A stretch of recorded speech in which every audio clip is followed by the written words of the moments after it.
विकसित हो रहे हैं। तो नौजवान क्रांति का प्रवाह जारी है।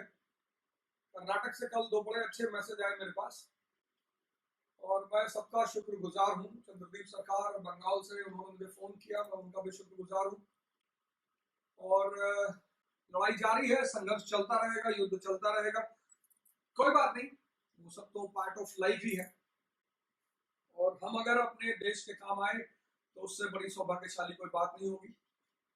कल एक बात जो मैंने शुरू की, हिस्ट्री की, जो मॉडर्न इंडिया की जो कहानी, किस्सा गोई है ये कहानी। मैं अब क्रिटिकल एनालिसिस नहीं कर सकता। कुछ लोगों ने मुझे मैसेज किया कि सर उसमें क्रिटिकल एनालिसिस करिए। सरकार वो संभव नहीं है और बड़ा जो है उसके लिए बड़ी, मैं कनेक्टिविटी आपको दे रहा हूँ, एक प्रवाह दे रहा हूँ, एक सीरियल बता रहा हूँ, आप उसमें जोड़ते हुए चले जाइए चीजों को। और मैंने कल आपसे कहा कि मॉडर्न इंडिया की गहराई समझ रखने के लिए 2 किताबें बहुत आवश्यक है।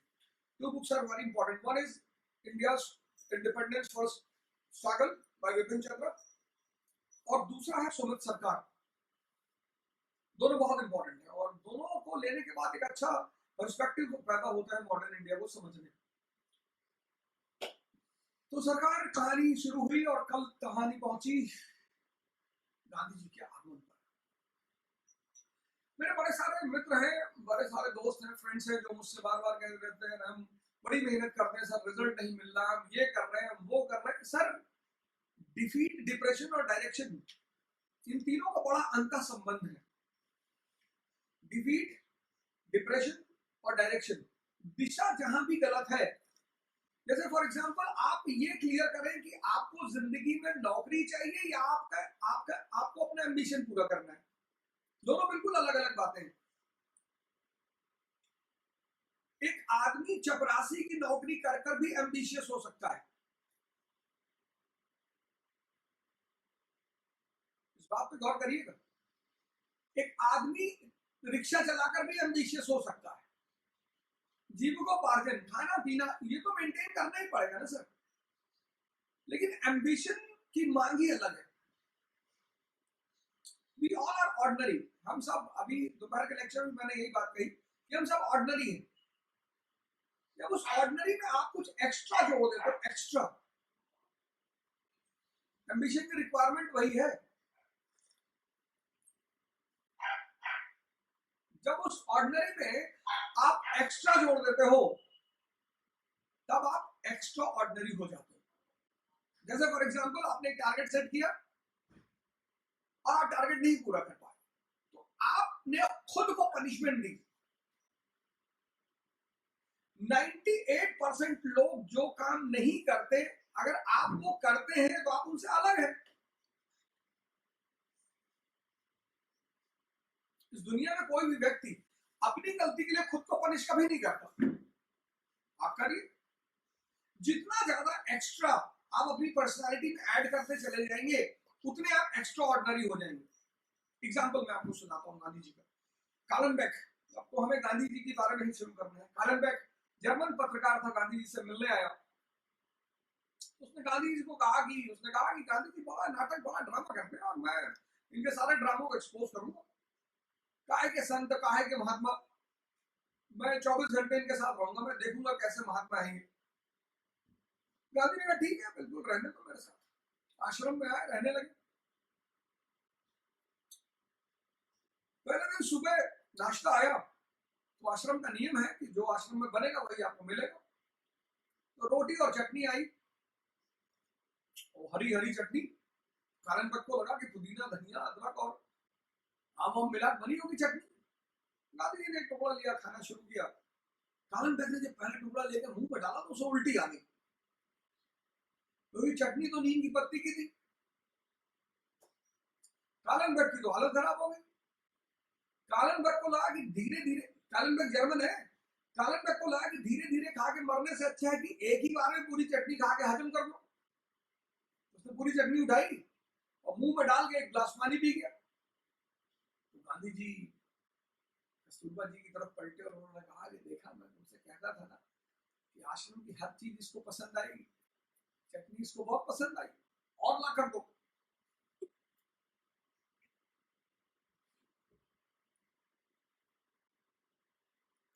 एम्बिशन का जो पहला सिद्धांत है, आपको एक्स्ट्रा होना पड़ेगा। बर्ड बने कि अरे भैया बड़ा एक्स्ट्रा ऑर्डिनरी आदमी।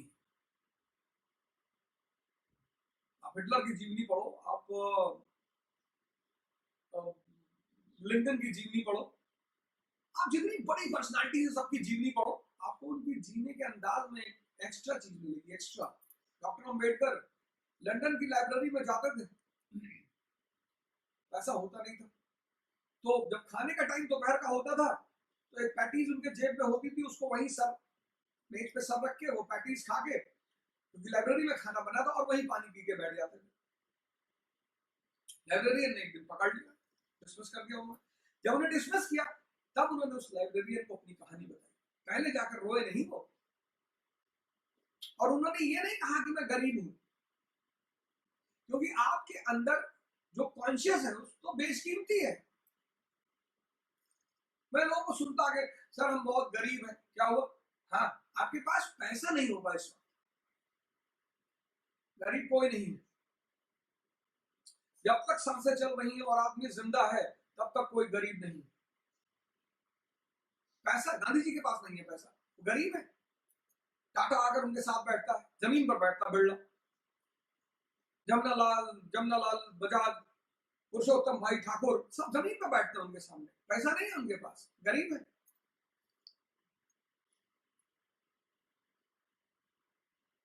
वो आजाद शत्रु मगध का सम्राट बिंबिसार आगे बुद्ध के सामने जमीन पर बैठता है, बुद्ध गरीब है, क्योंकि आपने कभी ये सोचा नहीं, आपने साधना करने की कोशिश नहीं की, आपने विवेकानंद को नहीं पढ़ा। और ये जितनी महान है, गांधी, मैंने कल भी आपसे कहा कि बेचारे का आरंभिक जीवन बड़ा बड़ा चुनौतीपूर्ण रहा, बड़ा संघर्षपूर्ण रहा, जहां भी बेचारे कोशिश करते थे असफल हो जाते थे। जैसे आज की डेट में अगर आपसे कोई कहे कि मुझसे कोई कहे चलो अफगानिस्तान में पढ़ा दो, मैं तो नहीं जाऊंगा, सीरिया में पढ़ा दो, मैं तो नहीं जाऊंगा। जिसके पास भी अपने घर में अच्छे ऑप्शन है वो अपना घर छोड़कर बाहर कभी नहीं जाए। गांधी जी वकालत का पेशा कर रहे थे, और वकालत का पेशा बहुत डायनेमिक पर्सनालिटी चाहता है, राम जेठमलानी टाइप। ये बेचारे सीधे सदन हरिश्चंद्रवादी टाइप के इंसान, इन्हें तो सवाल ही नहीं होना था। तो साउथ अफ्रीका से दादा अब्दुल्ला आए थे, वकील ढूंढ रहे थे कि कोई चले हमारी तरफ से मुकदमा लड़, कोई जाने को तैयार नहीं था, तो फिर गांधी जी चले गए। और जब गांधी जी अफ्रीका पहुंचे और वो परिचय पत्र के मुद्दे पर उनको मार पड़ी, लेकिन वो विरोध करते रहे। जिस चीज की सबसे ज्यादा तलाश थी गांधी जी को, आइडेंटिटी की, वो उन्हें अफ्रीका में मिली। हम सब आइडेंटिटी चाहते हैं, हम सब पहचान चाहते हैं, हम सब, हमें खाना भले ना मिले, लेकिन हम सड़क पर निकले और 10 आदमी अगर हमें गुड मॉर्निंग कहते हैं, वो हमारा भोजन, वो हमें मानसिक संतुष्टि देता है। ये जो बड़े बड़े लोगों की कहानियां हैं वो हमें इसलिए पढ़नी चाहिए कि हमें पता चले कि जिन चुनौतियों से हम गुजरते हैं उससे वो भी गुजरे हैं। और चुनौती से निपटने के लिए जो सबसे जरूरी चीज है वो है मन। तो शरीर तो ताकतवर बनाइए ही, मन को भी ताकतवर बनाइए। कोरोना ने आधे से ज्यादा उन लोगों को मारा है जो मन से डरे हुए हैं। हर बीमारी का फेस होता है, कैंसर भी अपने चौथे फेस में खतरनाक होता है, डेंगू भी अपने चौथे फेस में खतरनाक होता है। कोई बीमारी एक बैग नहीं मारती हार्ट अटैक को छोड़कर। और आप फ्लू और बुखार से बचिए, तुलसी आपके पास। हिंदुस्तान में भगवान ने पौधे के रूप में जन्म लिया, तुलसी। इसीलिए तो हम शालिग्राम भगवान का स्वरूप उनके कदमों पे रखते हैं। इतना औषधीय पौधा किसी दुनिया के पास नहीं है। पीपल, नीम, हल्दी, टर्मरिक, आप कैंसर के डॉक्टरों से मिलो, वो एडवाइस करते हैं कि आपको इन सब चीजों को लेना चाहिए।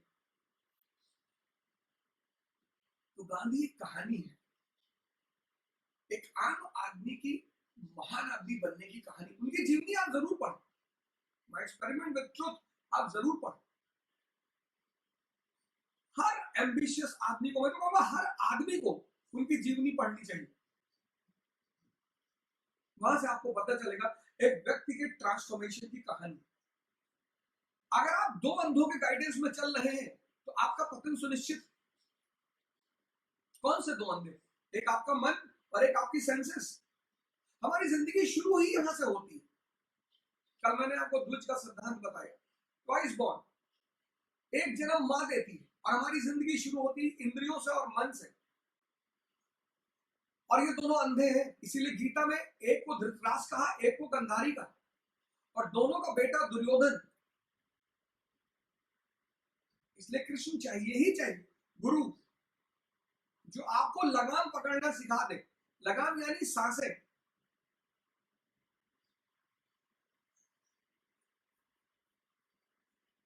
आप आज एक्सपेरिमेंट करके देखिए, आपके विचार से आपकी सांसें जब बदलती हैं। आप गुस्से में हैं, आपकी सांस बदल जाएगी। आप खुशी में हैं, आपकी सांस बदल जाएगी। गांधी को जरूर पढ़िए। जिस चीज को गांधी को तलाश थी, इज्जत की तलाश थी, आइडेंटिटी की तलाश थी, वो उन्हें अफ्रीका में मिला। और जब अफ्रीका से वो लौटकर भारत पहुंचे, टॉलस्टॉय आश्रम बनाया उन्होंने। टाटा ने 25,000 रुपए तब दिए उन्हें टॉलस्टॉय आश्रम बनाने के लिए, और जीत कर पहुंचे। अफ्रीका से जीत कर भारत पहुंचे। भारत पहुंचे, अब भारत से संसारी के रूप में गए थे, सन्यासी के रूप में आए। तो भारत पहुंचते ही जो उनका सबसे पहला टास्क रहा वो था साबरमती आश्रम का निर्माण। अब सिर्फ परिवार को नहीं रखना था, अपने शिष्यों को भी रखना था। पहला काम किया उन्होंने साबरमती आश्रम का निर्माण। फाइनेंस किसने किया? जमनालाल बजाज ने। सारे इंडस्ट्रियलिस्टों ने फाइनेंस किया।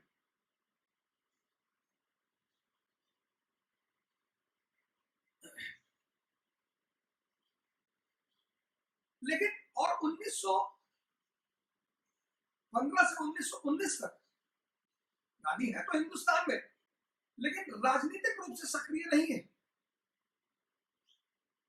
ब्रिटेन ने कहा कि हम दलित और शोषित लोगों के लिए लड़ रहे हैं। गांधी ने कहा बहुत अच्छी बात, तुम अगर दलित और शोषित लोगों के लिए लड़ रहे हो तो मैं तुम्हारे साथ हूं।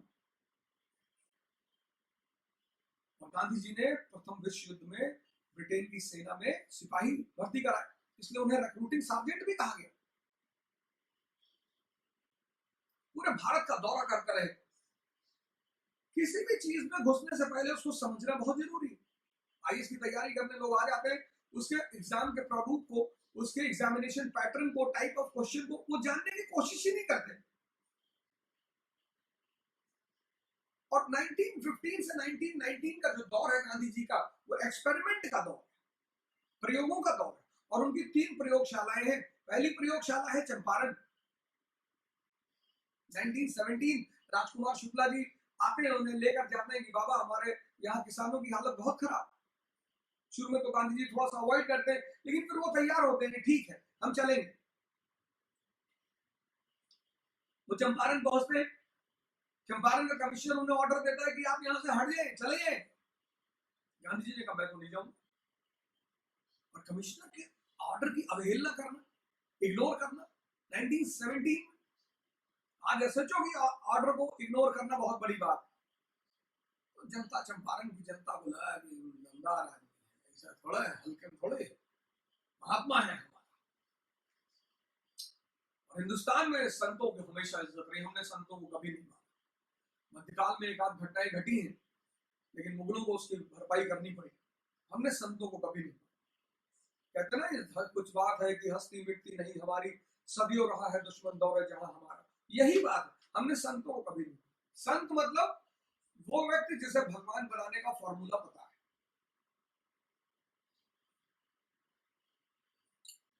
कुंभ लगता है, हजारों लाखों लोग बाहर से आते हैं इस फॉर्मूले को सीखने के लिए। और आज भी इस देश में है। केरला के एक मुसलमान की कहानी है, the Himalayan yogis, Shri M, the Himalayan yogis, Ashutosh Maharaj ji, मां निर्मला देवी, पंडित श्री श्री रविशंकर, बाबा रामदेव, ये सारे उसी धारा के लोग हैं।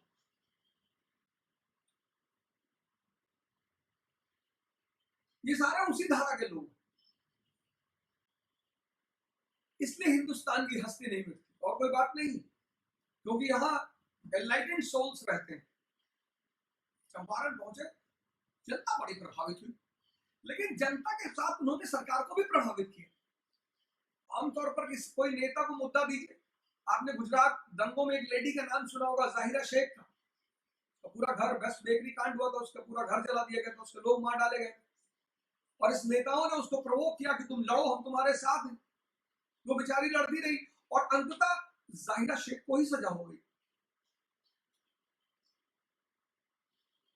राजा और नेता सिर्फ वो व्यक्ति बन सकता है जिसने अपने इंद्रियों को जीत लिया, जिसकी खुद की कोई ख्वाहिशें ना हो,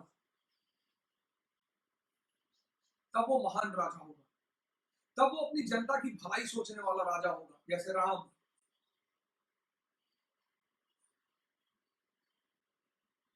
प्रभु श्री राम, हजरत उमर, अपनी कोई आकांक्षा नहीं, वो तो अनंत में लीन है। नेता बनने के लिए, और ये देश हमारा क्यों परेशान है, और राजनीति करना वो सिर्फ पढ़े लिखे लोगों का काम है, समझदार लोगों का काम है। हमारे देश में एक प्रचलन चला कि राजनीति अच्छे लोगों का काम नहीं, बस यहीं पर ये देश बर्बाद हो गए। एमजी रानडे अच्छे नहीं थे, दादा भाई नौरोजी अच्छे नहीं थे, सुरेंद्रनाथ बनर्जी अच्छे नहीं थे, मालवीय अच्छे नहीं, ये लोग अच्छे नहीं थे, ये सब अच्छे थे। और जब इस देश के अच्छे लोगों ने किनारा कर लिया कि हम तो सिर्फ डॉक्टर बनेंगे, इंजीनियर बनेंगे, अमेरिका जाएंगे, ब्रिटेन जाएंगे, ऑस्ट्रेलिया जाएंगे, तो किसी न किसी को तो पार्लियामेंट में बैठना था। तो अगर अब आप चिल्ला रहे हैं कि हम परेशान हैं, सरकार हमारा ख्याल नहीं रखती, उसके जिम्मेदार आप हैं। तो चंपारण में गांधी जी ने न सिर्फ सरकार को प्रभावित, जनता को प्रभावित किया, सरकार को भी किया। 1917 पहला विश्व युद्ध चल रहा है, ब्रिटेन परेशान है। गांधी जी ने क्या किया, सिग्नेचर कैंपेन शुरू की। अपने कुछ चंद दोस्तों को लिया, डॉक्टर राजेंद्र प्रसाद को लिया, मजरूल हक को लिया, और किसानों के घर घर जाने लगे, उनकी फाइल बनाने लगे, उनकी कंडीशन, उनकी आर्थिक स्थिति, उनके द्वारा की गई जमीन पर खेती। कोई ड्रामा नहीं, कोई आंदोलन नहीं, कोई मूवमेंट नहीं, कोई कुछ नहीं, सिग्नेचर कैंपेन। सरकार को बड़ा अच्छा लगा कि यार ये होता है बिहेव करने का तरीका, कोई बदतमीजी नहीं। और तब सरकार ने गांधी जी से प्रभावित होकर एक इंडिगो कमीशन की नियुक्ति की, गांधी जी को भी उसका मेंबर बनाया।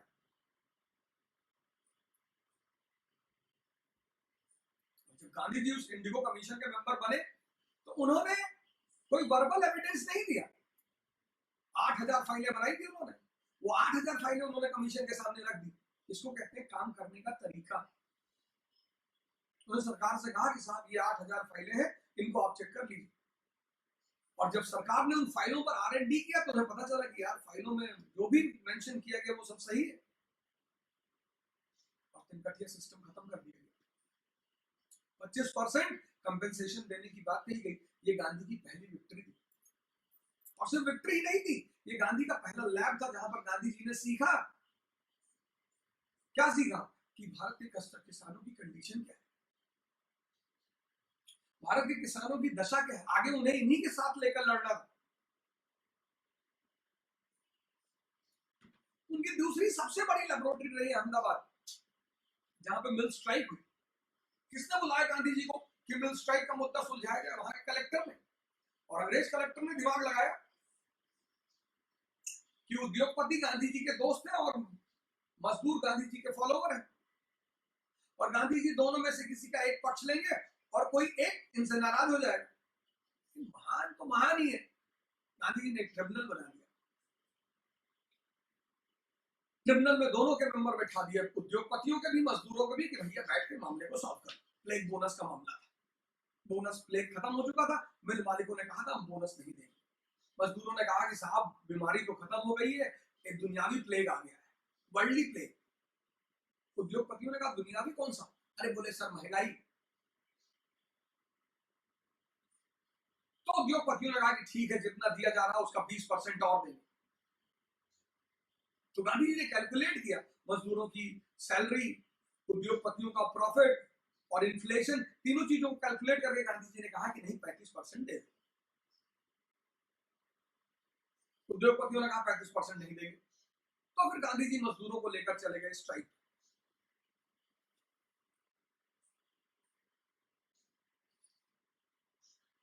अब उद्योगपति जिसके पास 1000 करोड़ 2000 करोड़, वो स्ट्राइक पे चला जाए, क्या फर्क पड़ता है?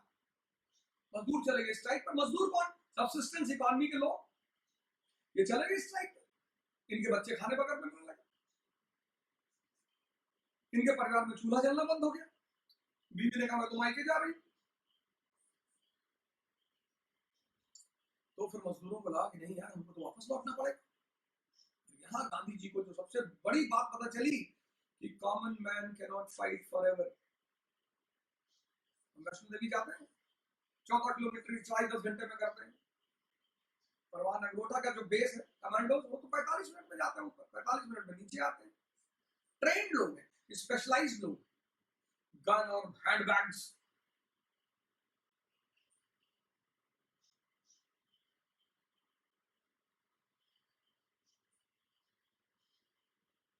बहुत बड़ी चीज गांधी जी को पता चली अहमदाबाद में कि आम आदमी हमेशा नहीं लड़ सकता। तो यहीं पर उनकी राजनीति का एक बहुत बड़ा सिद्धांत पैदा हुआ, स्ट्रगल ट्रूस स्ट्रगल, संघर्ष विराम संघर्ष। जैसे हम वैष्णो देवी जाते हैं, 2 किलोमीटर चलते हैं, फिर आराम करते हैं बैठकर, फिर चलते हैं 2 किलोमीटर। इसको बोलते हैं संघर्ष विराम संघर्ष। मजदूर तो चले आए, गांधी जी फंस गए अकेले। अब तो गांधी जी ने एक नया अस्त्र निकाला, fast unto death. Fast unto death, हम खाना नहीं खाएंगे कि हमारी मांग नहीं पूरी होगी, हम खाना नहीं खाएंगे। उद्योगपतियों ने कहा यार ऐसी बात, उल्टी सीधी बातें को करो, खाना खा ले भाई। बोला हम नहीं खाएंगे। तो फिर उद्योगपतियों ने कहा चलो ठीक है, अच्छा तुम्हारी बात मान लेते हैं। और इस दोनों अस्त्रों का उन्होंने जीवन भर उपयोग किया। बड़े सारे लोगों ने उनकी नकल भी की, फास्ट एंड टू डेथ वाले फॉर्मूले की। कई लोग तो बेचारे स्वर्ग से धार गए, जिसका हथियार वही चलाएगा। 1942 में क्विट इंडिया मूवमेंट में Gandhi ji fast and to death पे गए कि फास्ट एंड टू डेथ। सरकार ने कहा इस बार इनसे कोई खाना नहीं पूछेगा, मरने दो इनको। सरकार ने तैयारी कर ली, लकड़ी की तैयारी कर ली, गांधी जी मर जाएंगे, आधे दिन की छुट्टी दे देंगे। गांधी जी को पता चला कि सरकार ने तो मेरे मरने की तैयारी कर ली।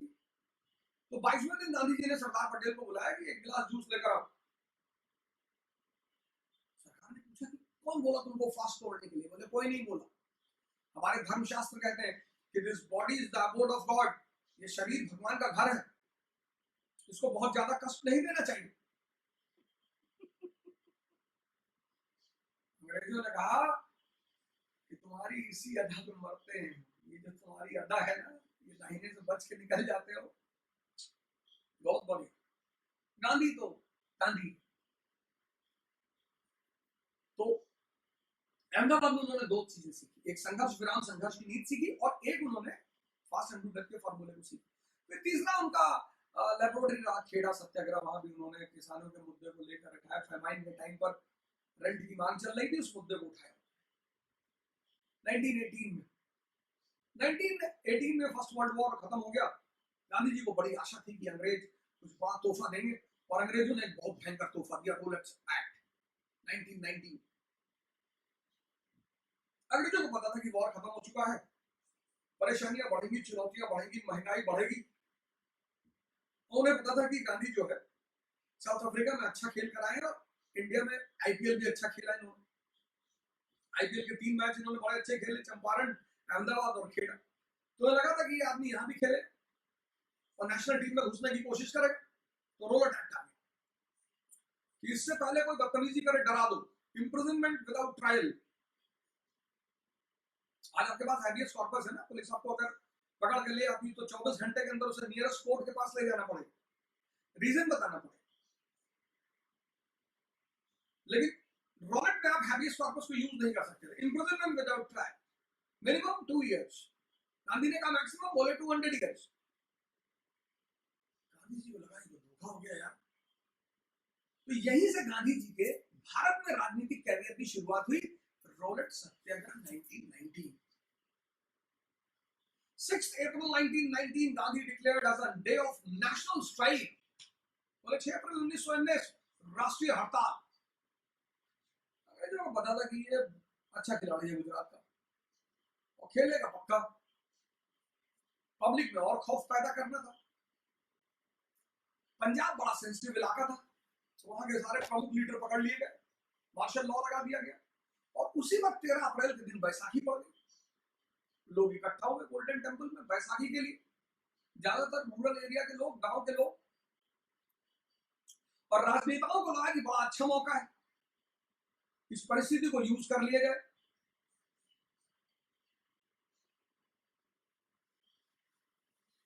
तो जलियांवाला बाग में भीड़ इकट्ठा हुई और जनरल डायर पहुंचा और उसने बहुत बड़ी गलती की। ठीक है, कानून तोड़ा था पब्लिक ने, लेकिन तुमको पब्लिक को मौका देना चाहिए। सरकार का काम है कि अगर पब्लिक कानून तोड़ रही है तो उसको अवगत कराया जाए कि तुम कानून तोड़ रहे हो, तुमको सजा मिलेगी। उसको टाइम देना चाहिए, भले तुम 1 ही घंटे का टाइम देते, 1 घंटे के अंदर मुझे जलियांवाला बाग खाली चाहिए, नहीं तो कोई यहाँ से वापस नहीं जाए। और तब अगर पब्लिक नहीं जाती तो तुम उन्हें सजा देते जो तुम्हें समझ में आता।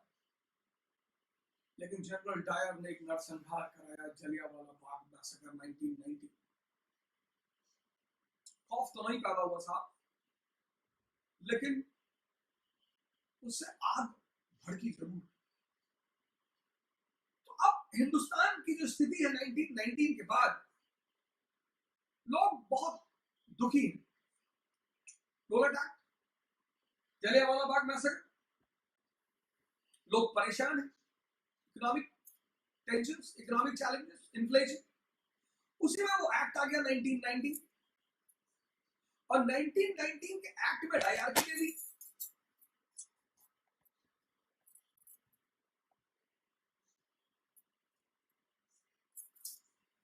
1919 के एक्ट में डायरकी दे दी, प्रोविंशियल डायरकी। लेकिन डायरकी भी reserve and non reserve subjects.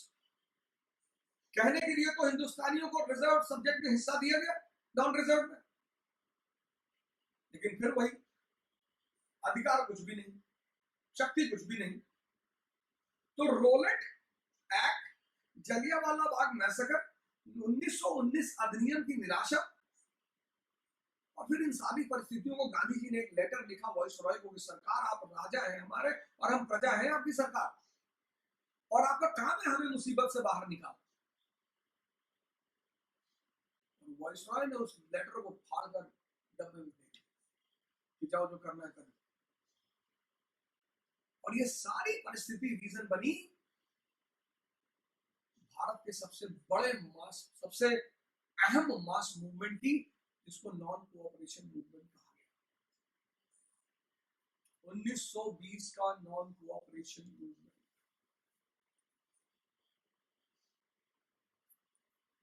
1920 का नॉन कोऑपरेशन मूवमेंट।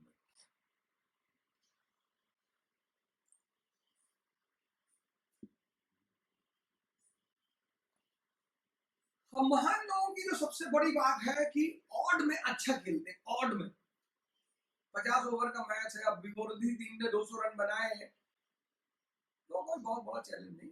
मैच सबसे प्यारा है अफ्रीका और ऑस्ट्रेलिया वाला।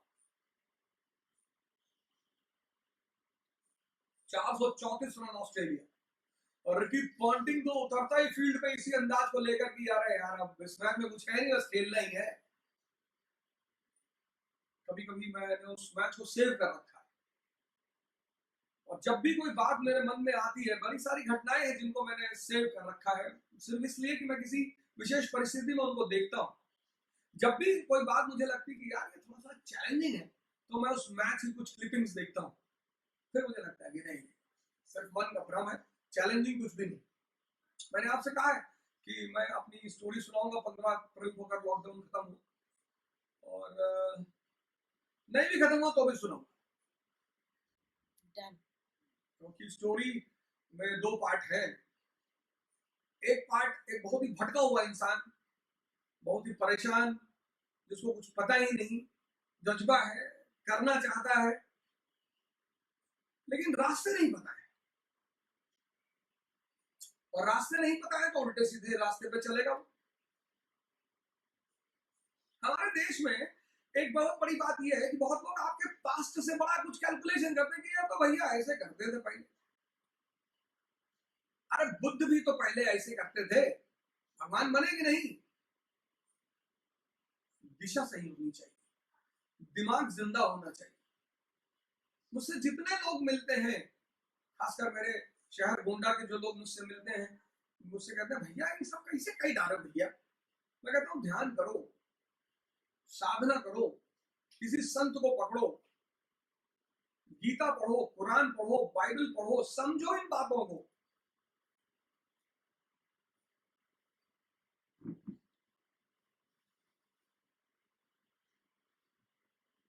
समझना है सब। जहां से आपने, मैंने कहा ना, दो अंधे, अगर आप दो अंधों के गाइडेंस में चल रहे हैं, आप गए इंद्रिय। मैं इलाहाबाद यूनिवर्सिटी में रहा, मुझे एक से एक टीचर फिलॉसफी पढ़ाने वाले मिले। और जब महावीर का मैंने पढ़ा अनेकांतवाद और स्यादवाद और ज्ञान का सिद्धांत और कैवल्य, मेरे इलाहाबाद के प्रोफेसरों ने मुझे सोचने पर मजबूर किया। इलाहाबाद यूनिवर्सिटी से जो चीज मुझे तोहफे में मिली वह है विचार करने की क्षमता, सोचने की क्षमता, कनेक्ट करने की क्षमता। ये ऐसा भी होता है क्या यार? और आप अपने आप को परिवर्तित नहीं कर सकते? 21 साल, 20 साल, 22 साल के लोग,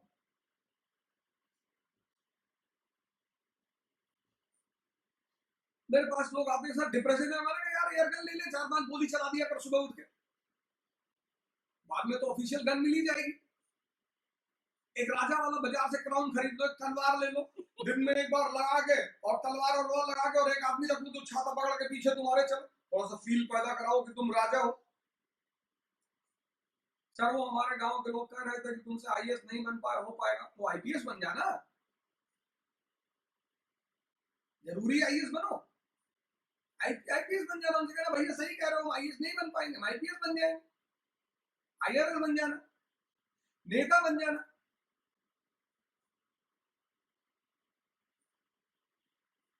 मेजॉरिटी सबको क्यों देखते हो यार? ये कह रहे थे, अक्सर लोग मेरे पास आते हैं, वो लोग ऐसे कह रहे थे कि एनसीईआरटी पढ़ने से कुछ नहीं होगा, भाग में ऐसे ना मारेंगे अभी पटक के, एनसीईआरटी पढ़ने से कुछ नहीं होता। डॉक्टर को जाके बताते हो कि ये दवा लिख दो डॉक्टर, तब डॉक्टर के पास गए ही क्यों? और इन दुनिया में अगर हर आदमी तुम्हें प्रोत्साहित करेगा राजा बनने के लिए तो संभव नहीं। कुछ चीजें हैं जो बिल्कुल संभव नहीं। अगर तुम राजा बनने की तमन्ना रखते हो, तुम ये बात अपने दिमाग से निकाल देना कि दुनिया में हर आदमी तुमको प्रोत्साहित करेगा राजा बनने के लिए, कभी नहीं करेगा। डिमोरलाइज करेगा, तुम्हारे रास्तों को बंद करेगा, तुम्हें कभी आगे नहीं बढ़ने, और वो सब तुम्हारे अपने लोग होंगे, दुश्मनी में नहीं, ह्यूमन नेचर, जलन, कि जो बंदा ये कर रहा है वो हम क्यों नहीं कर पा रहे। यहां कोई किसी का दुश्मन नहीं।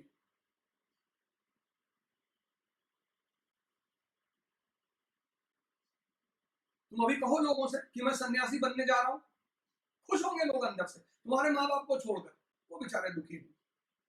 वो तुम्हारे रिश्तेदार अपने रिश्तेदारों को बुलाएंगे, भैया आगे हमारे लड़के संध्याओं कह रहा है तो सन्यासी बनने जा रहे हैं, रिश्तेदार अंदर से बड़े खुशी होंगे कि पाड़ा जी का चेक बाउंस हो गया।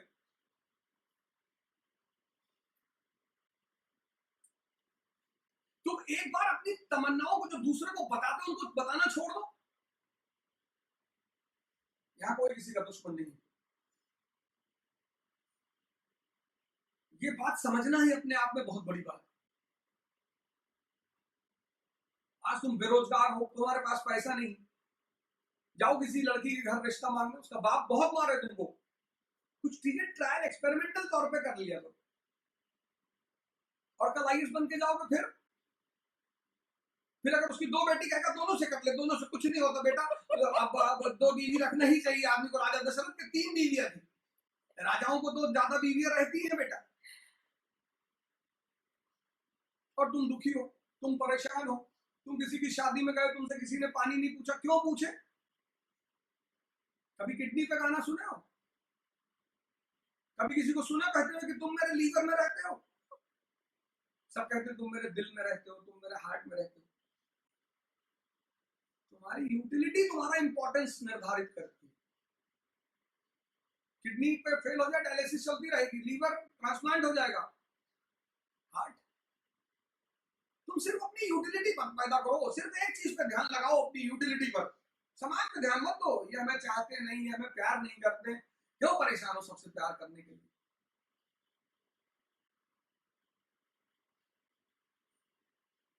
तुम भगवान को ही देखो, ब्रह्मा जी को कोई पूजने जाता है? कभी किसी को सुने हो कि जाए ब्रह्मा जी के दर्शन कराए?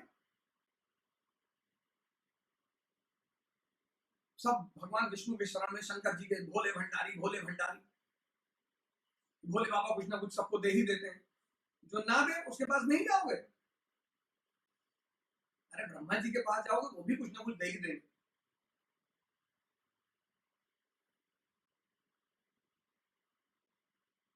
Non cooperation movement. अब देखना जिंदगी में डायरेक्शन का कितना महत्व होता है, समझो इस बात को। दिशा, स्वदेशी मूवमेंट तुमने देखा, होम रूल लीग मूवमेंट तुम देखोगे, तुमने देखा। अब तुम देखना नॉन कोऑपरेशन, और इस मूवमेंट को सिर्फ पढ़ना मत, इस मूवमेंट में देखना कि किसी व्यक्ति के द्वारा डायरेक्शन का कितना महत्व होता है। डायरेक्शन डिसाइड करता है विक्ट्री या डिफीट।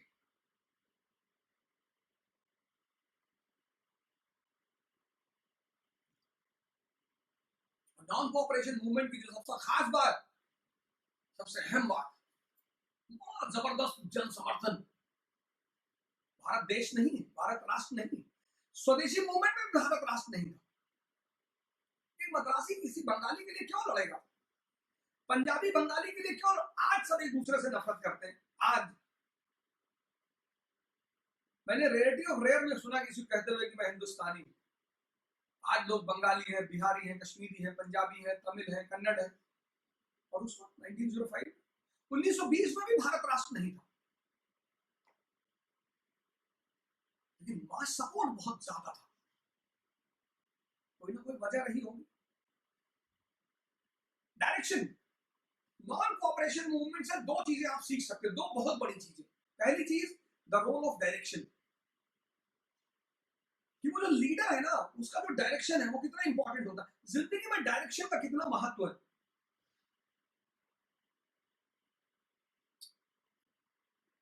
तुम बस एक काम करो, अपने मन को ताकतवर बनाते चले जाओ। तुम अपने जीवन का एक लक्ष्य बना लो कि मैं अपने मन को ताकतवर बनाऊंगा किसी भी कीमत पर। देखो तुम 6 महीने के अंदर तुम्हारी जिंदगी कैसे बदलती है, और फिर देखो तुम्हारे 6 महीने के बाद तुम्हारे अगल बगल के लोग कैसे तुम्हारे प्रति बदलते हैं।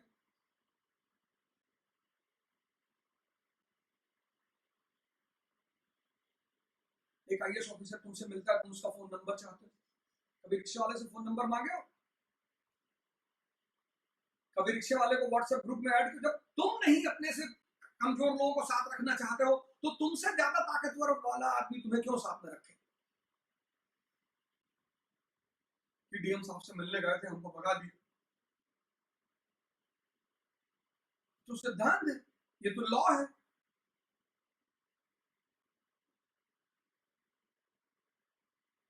दो चीज, नॉन कोऑपरेशन मूवमेंट से जो दो चीजें आप समझ सकते हैं, वो दो चीजें। पहली चीज, डायरेक्शन का महत्व। और क्या फॉर्मूला लगाया गांधी ने,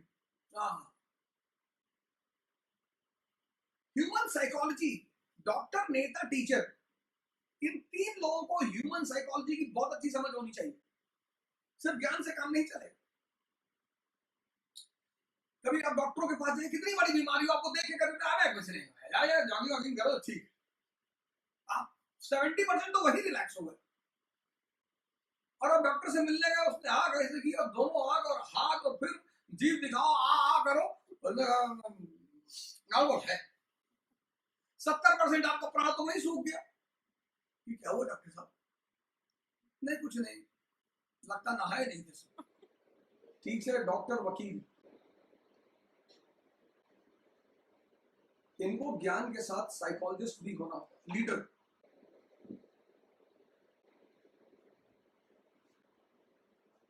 समझ, क्या चीज है जो इंसान को बांधती है? दुनिया की सबसे प्यारी चीज मैंने आपसे शुरू से कहा, इंटरेस्ट। इस वर्ड को समझिए, इंटरेस्ट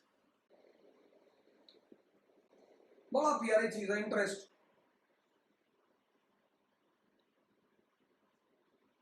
कभी किसी 80 साल के बुढ़े को 80 साल की बुढ़िया के साथ पार्क में बैठे हुए देखे? नहीं।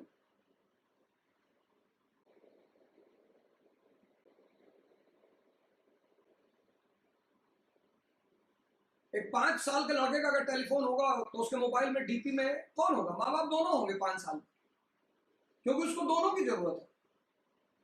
15 साल के लड़के के डीपी में कौन होगा? माँ होगा, क्योंकि उसकी 90% काम उसके माँ के थ्रू होगा कि पापा से कह दो 20,000 रुपए दे दो, गोवा घुमाए। और एक 35 साल के युवा के डीपी में कौन होगा? उसकी वाइफ होगी, जिसमें छोटा सा कैप्शन लिखा होगा, माई लाइफ। इंटरेस्ट बड़ा प्यारा सिद्धांत है, इंटरेस्ट का सिद्धांत। 20 साल का युवा जोड़ा अगर बैठा है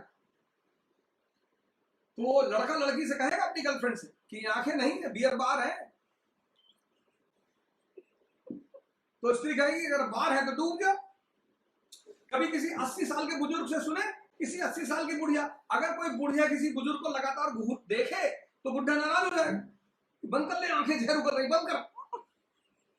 इंटरेस्ट। दो चीज, नॉन कोऑपरेशन मूवमेंट से तुम दो चीजें सीख सकते हो, एक डायरेक्शन का महत्व और दूसरा इंटरेस्ट का सिद्धांत। भारत राष्ट्र नहीं है लेकिन मास सपोर्ट बहुत ज्यादा है। क्यों? तो गांधी ने एक बहुत बड़ा फॉर्मूला लगाया, personal interest was attached with national interest. व्यक्तिगत हित को राष्ट्रीय हित से जोड़ दिया। क्या सिद्धांत! वाह! इसको कहते हैं लॉ ऑफ इंटरेस्ट।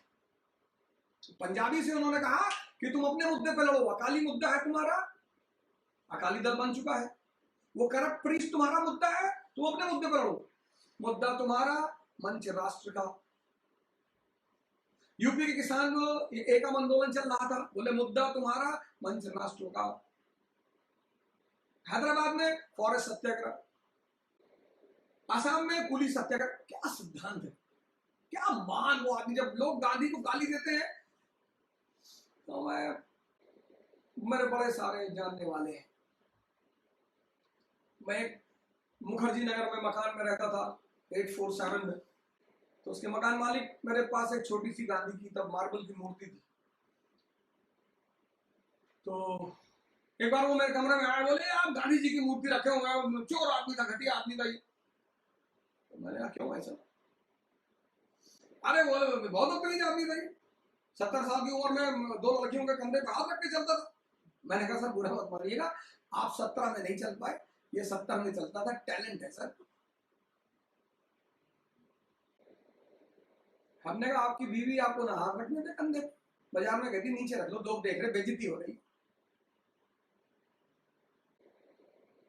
गाली मत दो, किसी को नहीं समझ पाते हो कोई बात नहीं। महाभारत के युद्ध में भी कृष्ण का कोई योग कहां लड़ाई हो? जैसे तुम कहते हो कि गोली तो भगत सिंह ने चलाई, बिल्कुल चलाई, जान दी भगत सिंह ने। ऐसे बाण तो अर्जुन ने चलाए, फिर कृष्ण की क्या महत्व है? डायरेक्शन का। कृष्ण को हटा दो, पांडवों को दौड़ा कर मारते कौरव।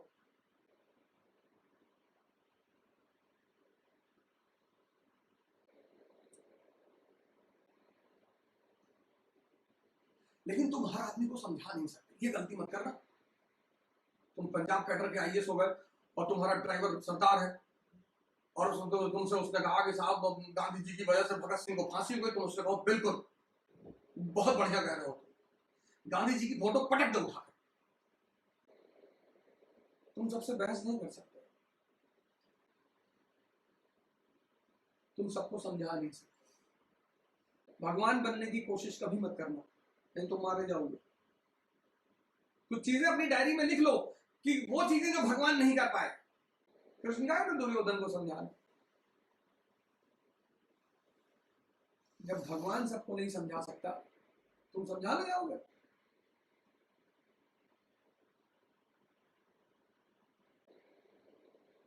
सम्मान करो लोगों को। कोरोना का कहर चल रहा है, बड़े सारे भाई हैं, मित्र हैं। अभी वेस्टर्न यूपी में नमाज पढ़ी गई, 500 लोग आए नमाज पढ़, नहीं मान रहे, नहीं सुन रहे। मेरे बड़े सारे मुस्लिम इंटेलेक्चुअल्स हैं, उन्होंने कहा क्या करें, और भाई हमारे ही खिलाफ फतवा कर देंगे। निजामुद्दीन औलिया का केस हुआ, उसमें भी मोदी जी की ही गलती है। अरे कहीं तो खुद को भी ब्लेम करो यार। चलो ठीक, मान लिया, लेकिन इन्फेक्शन फैल गया, पूरी पूरी कम्युनिटी, पूरा पूरा इलाका। आज हिंदुस्तान में एक पर्टिकुलर कम्युनिटी, हिंदू की बस्ती अलग है, मुसलमान की अलग है। अरे अपनी जिंदगी बचाओ यार, दूसरे के पीछे क्यों पड़े हुए? क्या सिद्धांत, गांधी को गाली मत दो। आइंस्टीन ने कहा था कि आने वाले समय में लोग बिलीव नहीं कर पाएंगे कि इस तरह के हाड़ मांस का आदमी धरती पर चलता था।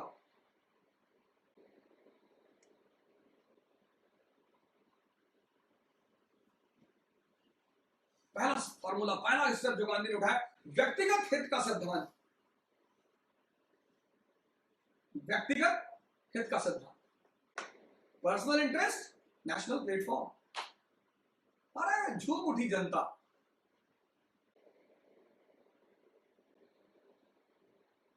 दूसरा काम गांधी ने क्या किया, स्वराज इन 1 ईयर। जनता को क्या पसंद है? Stunt, stunt. तुम देखो, जब सड़क पे तुम जा रहे हो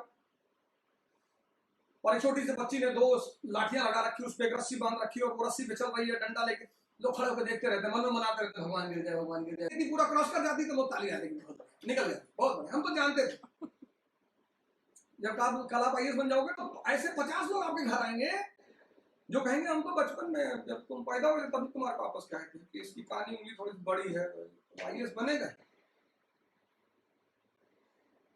जब तुम जीतोगे पूरी दुनिया तुम्हारे साथ, जब तुम हारोगे तब तुम अकेले हो, और उसी अकेले में तुम्हारी हिम्मत की पहचान है।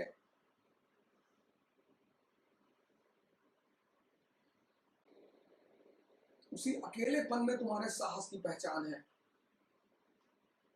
वहीं तुम अगर अपनी हिम्मत और साहस को समेट ले गए, फिर तो मैंने तो 8 साल जीवन में एक ऐसा दौर देखा जब कोई था ही नहीं तो 4 लोगों को छोड़ गए। वो बड़ा प्यारा दौर था मेरी जिंदगी। उसने मुझे सिखाया इंसान का मतलब क्या होता है, उसने मुझे सिखाया लॉ ऑफ इंटरेस्ट क्या होता है, उसने मुझे इतना कुछ सिखाया जो मुझे कोई नहीं सिखा पाया। जब तुम अकेले हो, जब तुम्हारे साथ कोई नहीं है, उसी वक्त तुम्हारे असली ताकत की पहचान है।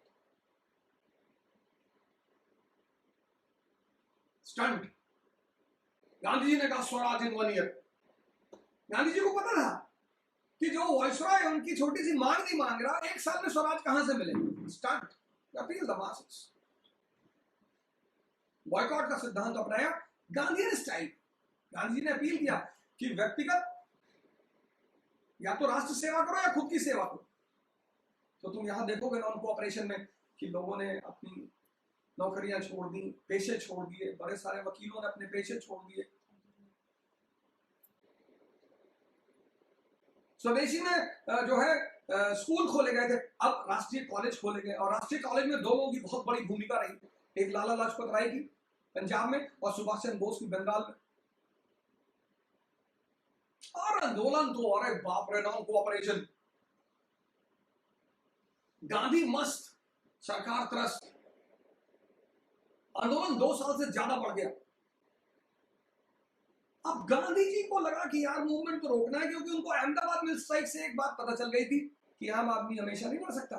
तो गांधी को लग रहा था कि मूवमेंट रोकना है और सरकार को मौका चाहिए था कि ठोकना है।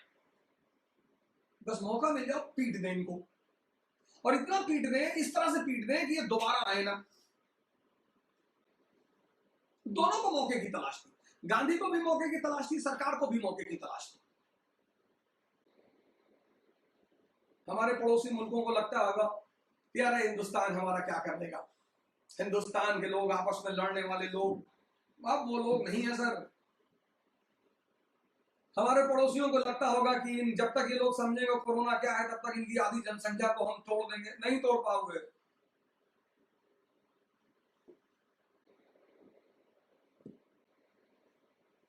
नहीं तोड़ पाओगे।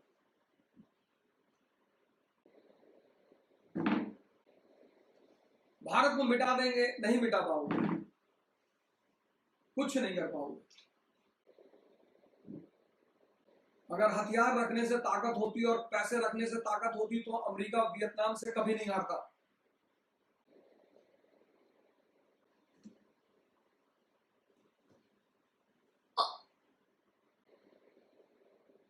गोविंद सिंह को पढ़ो, शिवाजी को देखो, राणा प्रताप को, इनको इसलिए इसलिए ये सारे लोग क्यों इंपॉर्टेंट है? जज्बा, भगवान दास, बीरबल, सब गए राणा प्रताप के पास कि आपको जिले इलाही के सामने सर झुकाना चाहिए। तो राणा प्रताप ने बीरबल से कहा कि पंडित जी, नियम है मेरे घर का कि मैं किसी को घर में नहीं मारा, नहीं तो उतार दिया होता सर तुम्हारा। और ये सर सिर्फ दो लोगों के सामने झुकता है। बड़ा छोटा सा मुद्दा था पास है, लेकिन वो आदमी इतिहास में अमर है क्योंकि लड़ना जानता है। उसने कहा ये सर सिर्फ दो लोगों के सामने झुकता है, एक मेरी माँ के सामने, कुलदेवी के सामने, बाकी कोई जिले इलाही विलाही। अरे बोले अकबर जिले इलाही है? हाँ बोले हम भी जिले हनुमान है, होगा जिले इलाही, क्या करें?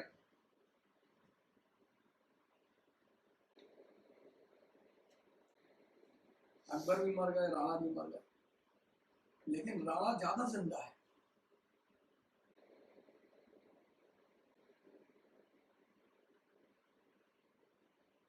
अकबर का नाम सुनकर आपको गूज़बम्स भले ना हो, राणा को होंगे। रिसोर्सेस नहीं है, आर्मी नहीं है, साम्राज्य से लड़ना है,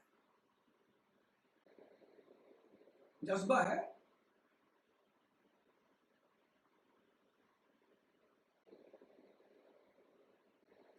हम नहीं लड़ेंगे कोरोना से, एकदम लड़ेंगे। हमारे दुश्मनों को लगता होगा क्या कर लेंगे हिंदुस्तानी, करेंगे सर, इसी घर में बैठ के ऑपरेट करेंगे। और अगर तुमने थर्ड वर्ल्ड वॉर शुरू किया है, विलियम सेकंड ने भी शुरू किया था।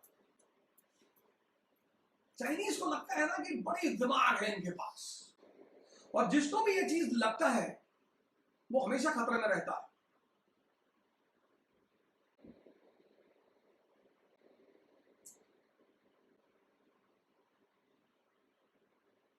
हिंदुस्तान को समझ नहीं पाया आज तक कोई। सारी सभ्यताएं खत्म हो गई, सारी संस्कृतियां खत्म हो गई, ये देश बचा हुआ है और बचा रहेगा।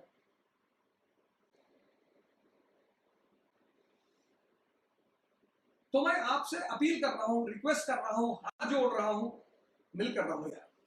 आपसी मतभेद है, कोई बात नहीं, सॉल्व कर लेंगे।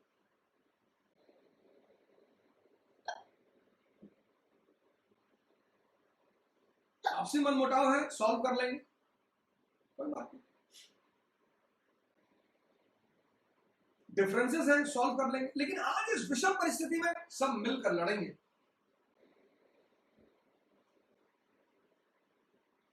दोनों को मुद्दे की तलाश है, गांधी को भी मुद्दे की तलाश है, अंग्रेजों को भी मुद्दे की तलाश है, और मुद्दा मिल गया। 5 फरवरी 1922, चौरी चौरा।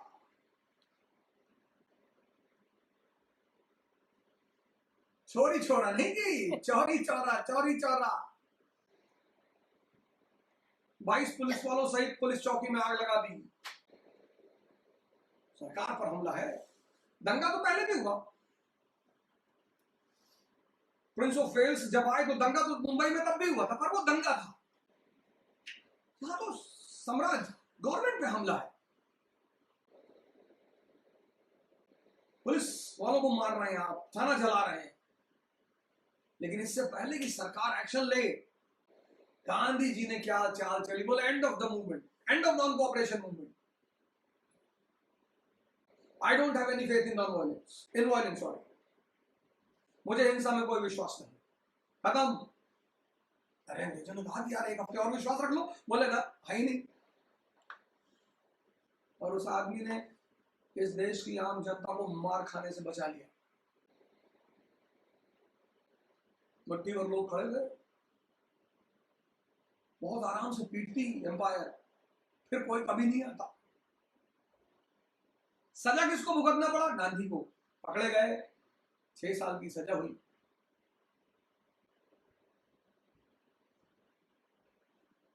और आज का एपिसोड यहीं पर खत्म हुआ। एपिसोड खत्म हो रहा है, नौजवान क्रांति चलती रहेगी। वीडियो मुझे मत भेजिए, आप वीडियो इकरा आईएएस के पोस्ट पे डाल सकते हैं। बड़े सारे मित्रों ने इकरा आईएएस के पोस्ट पे वीडियोस डाले, आप वहां डाल दीजिए। क्रांति चलती रहेगी, अवेकन करिए लोगों को। स्वाइन फ्लू ज्यादा खतरनाक है कोरोना से। कोरोना की खतरनाक बात यह है, इस पे स्प्रेडिंग क्षमता बड़ी तेज है। बस आंखें मिली, दिल धड़का, इतने में हो गया कोरोना।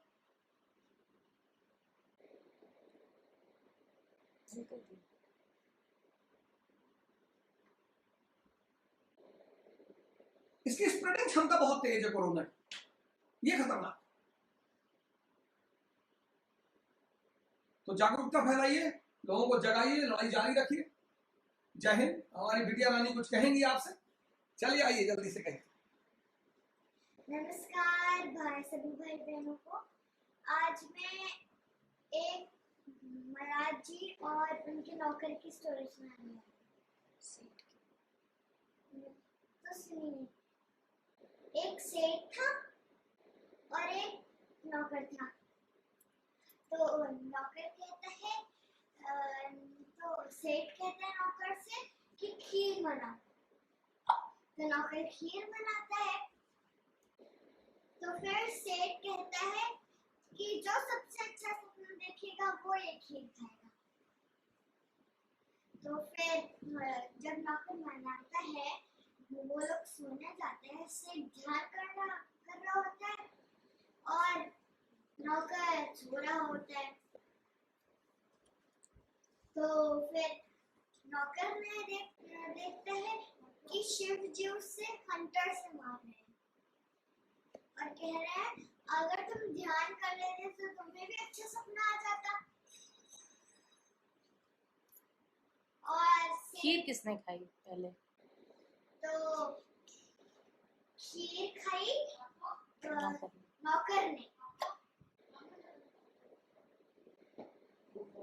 सुबह सेठ ने पूछा किसका सपना ज्यादा अच्छा था। सुबह फिर सेठ ने पूछा किसका सबसे अच्छा सपना है। तो फिर नौकर ने कहा कि मेरा सबसे अच्छा सपना है। क्यों? क्यों? तो उसने बोला कि मैंने सपने में देखा कि मैं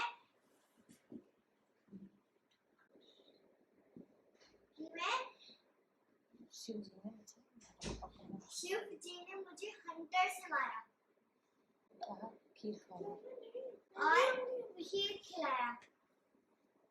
और सेठ ने कौन सा सपना देखा? और सेठ ने देखा कि बहुत बड़ा मैं राजा हूँ। बहुत बड़ा राजा हूँ मैं। तो नौकर ने कहा कि मैंने खीर इसलिए खाई कि आपको मारना पड़ा। कि मैंने इसलिए खीर खाई क्योंकि आपको मारना पड़ेगा। धन्यवाद।